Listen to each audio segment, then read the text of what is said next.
I'm Tony Sklar with BnetTV. We are here at the Emerging Display Technology Conference in Santa Clara, California, 2012. I am speaking with Mr. Dan Van Ostrand. How are you today, sir? Very good, thank you. I did get that correct. I like that. I like that very much. For all the people out there in BnetTV land, why don't you give us a brief overview of UniPixel and what you're doing here at the display conference? Sure. UniPixel is a technology company that has developed a roll-to-roll printing process for the making of fine-line printed conductors on film. So what we are doing here is one of the products that we are making with this is a touch sensor. So we are working with a number of controller companies and potentially a number of customers, such as OEMs, to develop touch sensors based on our fine-line metal mesh technology. It has a lot of advantages over the current ITO-based sensors. We think it's much lower cost. It has equivalent optical properties. It has better resistivity and capacitance, therefore it can have a much higher scan rate at a much lower power. So it's also much more robust than ITO, so it can be put into much thinner form factors, much lighter weight, and again, like I said at the beginning, much lower cost, which is a real key. So thin is in. Thin is in, and it's your patented process. Yes. And so what makes it better than, let's say, other competitors with similar type processes? The significant difference that we have is that this is a printed process in the sense that it's not like some of the other, like ITO or maybe even like Cambrios, where you lay down the conductor across the entire surface and then you come back and photo etch a pattern into it. So you subtract the parts of the parts of the conductor that you actually laid down, and that's how you achieve your conductor patterns. We, on the other hand, we print only where we want the conductor to be.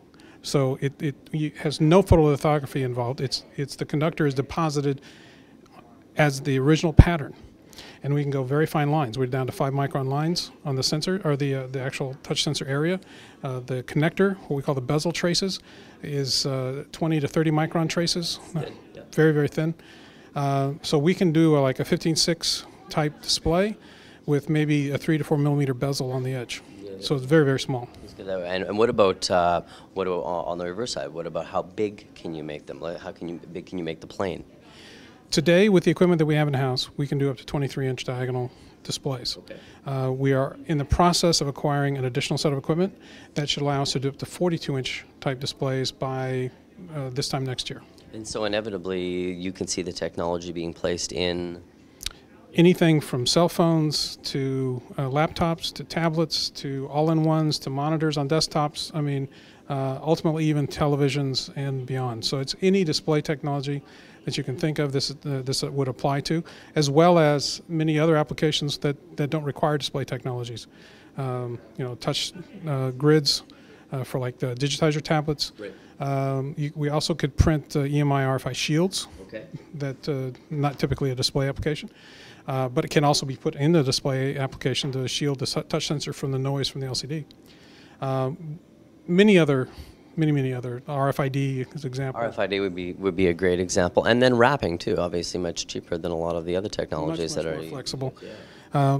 As I pointed out in my presentation, we've done testing on flexibility where we've taken a film and wrapped it around a 10 millimeter rod, okay, and pulled on it with 7 pounds of force, and done that 40,000 times with less than 1 ohm per square change in resistance. Wow, that's a great number. Very, very good. Well, you're going to show us a little bit of a demo here. Yes.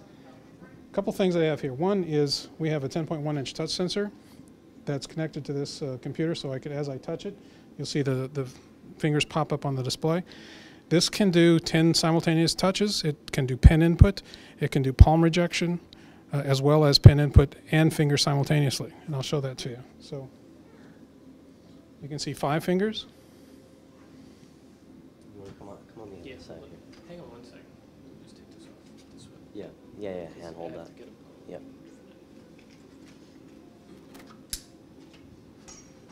Good call. Okay. Okay, so we'll start with 5 fingers on one hand, and you can see on the display on this side the result of the touch. Now 10 fingers at the same time.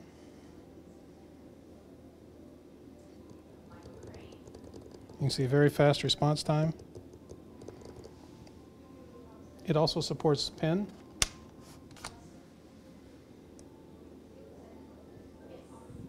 you can see, as the pressure changes, the size of the dot will change.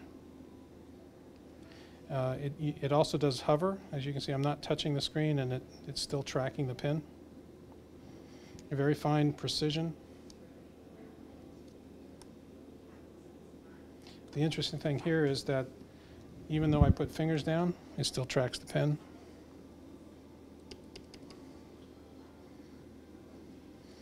And it also does palm rejection, as I was describing before, where you... the reason I was seeing noise before is I put my hand over the bezel circuit. That's very, very impressive. Yeah, that's And what I have here laid out in front, this is the film that has 5-micron grid, metal mesh grid sample. You can see it's very, very transparent. This is a 15.6-inch touch sensor with a piece of white paper behind it, obviously. I mentioned in my my presentation that not only do we print copper, but we can also put a blackening agent on the surface of the copper to make it much, much darker. So here's an example of a printed copper system with a blackening agent, so you can see it's much, much darker. That also helps protect the copper from oxidization, so it serves two purposes. Dan, I have one final question here for you. These fantastic technologies, from a market standpoint, when could you see the company coming to market with a product that would be able to put into somebody's pipeline? We are ramping up production as we speak. We expect to be in product, well, I'd like to say by the end of this year. Obviously, that is truly a function of our partners and Naturally. the folks as to when they decide to release product. So, but better that it could be as early as this year. So yeah, okay. So, but more likely next year. One of the other technologies that UniPixel has, in addition to our metal mesh sensor film, is a hard coat that we put on PET. This hard coat is about 6H pencil hardness, one of the hardest films on the market, but yet, as you can see, it's still very flexible. This is on a 100 micron PET film. We think this film, in conjunction with our metal mesh film, where we print on two sides of the same film, the two of these combined together becomes the touch sensor and cover glass in combination. It's extremely thin and resistant. Yes, very flexible, very durable, and allows the OEM type designers a lot of flexibility in their product. It also saves a lot of weight and a lot of cost, because this is much cheaper than all the competitors. Well, definitely we'll go back to the statement that thin is in, and that is very thin. Yes, very thin. This could be less than 200 microns total.